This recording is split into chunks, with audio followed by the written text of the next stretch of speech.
mass rally for democracy and her subsequent founding of the National League of Democracy, Dr. Suu Kyi has emerged as an inspiring international symbol of democracy, pacifism, and human rights.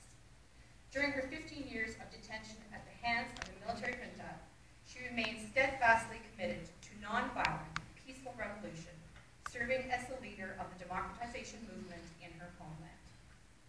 In 1991, the Nobel Committee awarded Dr. Suu Kyi the Nobel Peace Prize, acknowledging her as one of the most outstanding examples of civil courage in Asia in recent decades, and an important global figure in the struggle against political repression.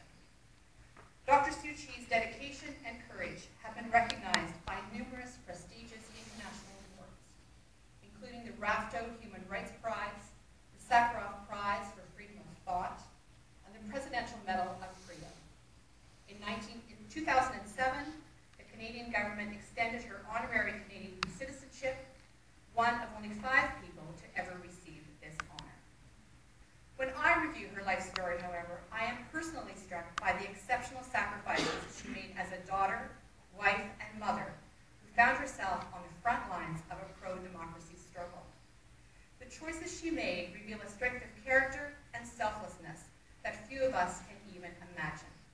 Her devotion to her ailing mother that initially led her back to Burma in 1988, her decision to continue the legacy of distinguished public service to her country passed down from her parents, the ensuing separation from her children for long and undoubtedly painful periods of time, and her decision not to flee her country despite repeated promises of freedom by her captors, even to be with her terminally ill husband.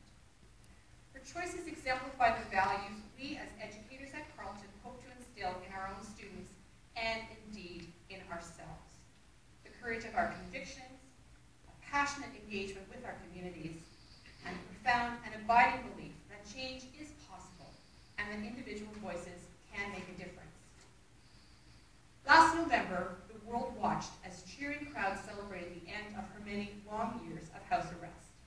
In her interview with the BBC immediately following her release, she reminded us that we must, quote, work for freedom, as it is not something simply given to you, end quote. In fact, her example of significant personal sacrifice to the cause of peaceful democratization processes is critical for us to commemorate, particularly at this moment as we witness the mobilization of pro-democracy movements across the Middle East and Africa, espousing many of these very same principles. Let me add finally that it is indeed a very fitting tribute to our honoree that will be addressed today by the Honorable Flora MacDonald, who has devoted her own post-political career to international humanitarian work, particularly in devotion to the cause of women's rights, and who has herself met with Dr. Suu Kyi. We are delighted by your presence here today and look forward to your remarks.